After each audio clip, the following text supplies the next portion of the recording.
Julien, merci encore de nous rejoindre Merci à vous de me recevoir. du festival. Ça nous a fait plaisir de présenter le film pour la première fois en France. C'est une première française. Exactement, première Donc, française. toi, après questions-réponses, masterclass, etc., ton ressenti par rapport au public français? Pour l'instant, on va dire que le film a été super bien accueilli. C'était une avant-première hier très émouvante. Parce que c'est vrai qu'on était un peu inquiet de la réaction du public français, parce que le public français n'est pas fan des films de genre français.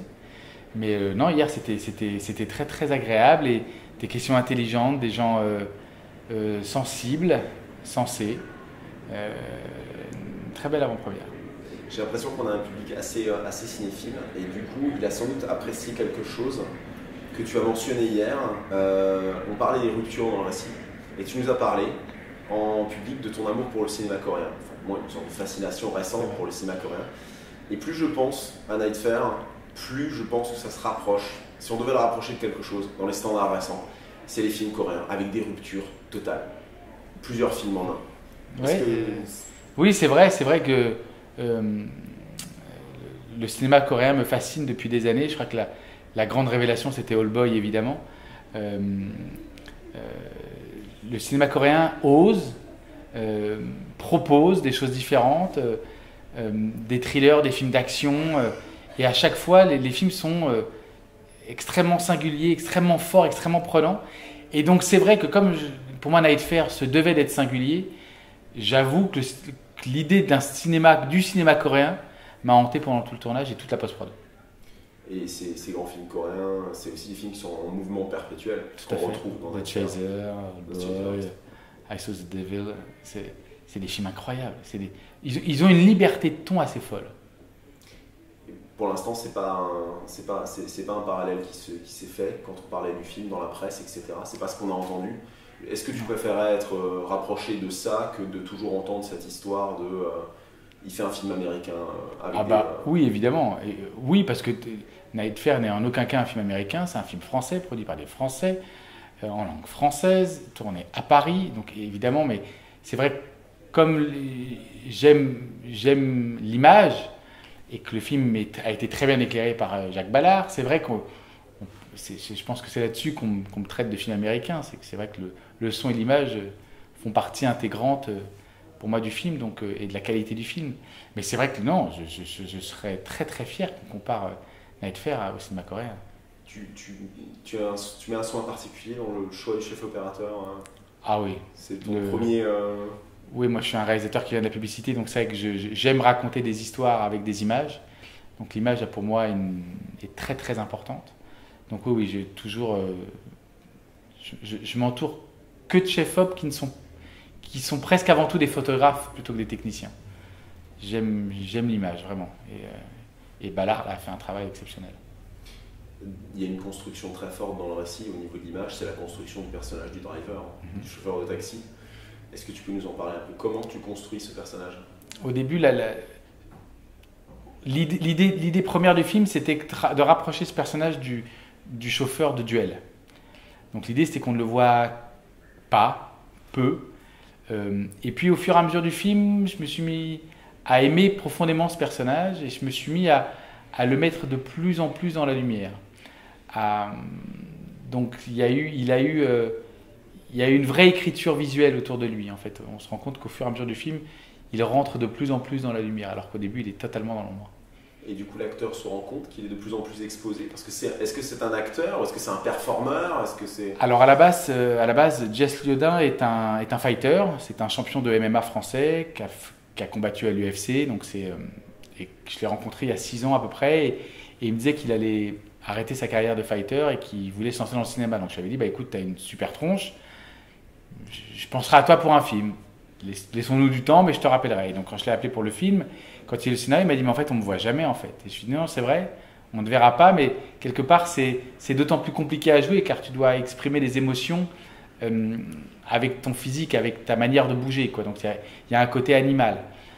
Et puis au fur et à mesure du film, il m'a dit, mais je rentre de plus en plus dans la lumière là. Donc et c'est vrai qu'il me donnait envie de ça aussi. Il jouait tellement bien le personnage, il était tellement le driver que j'avais envie de l'iconiser. En fait, c'est ce qui se produit. C'est-à-dire que tu pars d'une figure presque absente, comme dans Duel, et tu arrives à un boogeyman, un croque-mitaine. Tout à fait. Tout à fait. Tout à fait, sauf que je dirais que le boogeyman est souvent considéré comme étant un tueur sans âme. Et pour moi, mon driver a une âme et des valeurs. Ne spoilons pas, mais... C'est un peu ça. Pas trop dire, pour ceux qui n'ont pas encore vu le film, c'est ça. Ça en dit effectivement beaucoup. Et chez ce personnage, il est casté avant les autres, c'est pas qu'elle se... En fait, on a fait le film tellement vite. En 3 mois, on a écrit, financé, casté, préparé et tourné le film. Donc c'est vrai qu'à partir du moment où on a lancé l'idée du film, quand on s'est mis à écrire, le visage de Jess m'est tout de suite venu. Donc je suis envoyé la V1 qu'on avait écrit en 4 jours, que Cyril Fermont avait écrit en 4 jours. Donc lui, Jess Liodin et Jonathan Demurger ont été mes premiers choix, tout de suite, immédiats. Et après, Jonathan Howard, l'anglais, est arrivé aussi très très vite, puisque je l'avais rencontré, c'est l'amoureux d'une amie à moi, Elodie Young, avec qui j'avais fait Les Fils du Vent. Et je l'avais rencontré à Londres à l'avant-première de G.I. Joe 2. Et je m'étais dit, le mec serait parfait. Donc en fait, je me suis entouré d'acteurs que je connaissais. Tu vois, on va dire, le casting du film a duré 24 heures.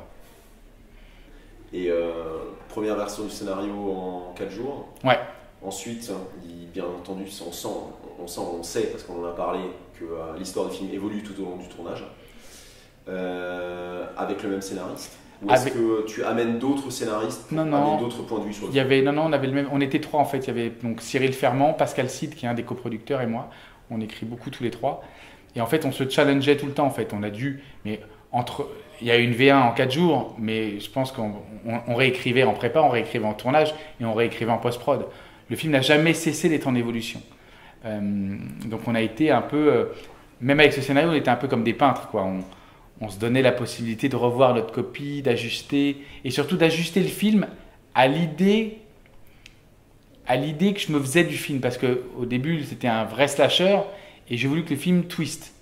Donc au début, quand je leur ai expliqué, ils étaient un peu surpris, et puis quand ils ont adhéré totalement à l'idée, on a amené au fur et à mesure du tournage des petits détails qui m'ont permis de twister le film si fort au montage. Il y a une idée qui revient beaucoup quand tu parles du film.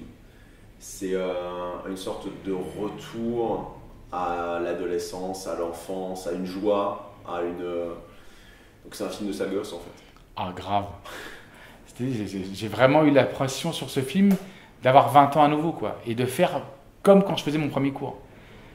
Plus rien ne pouvait m'arrêter. Je débordais d'énergie.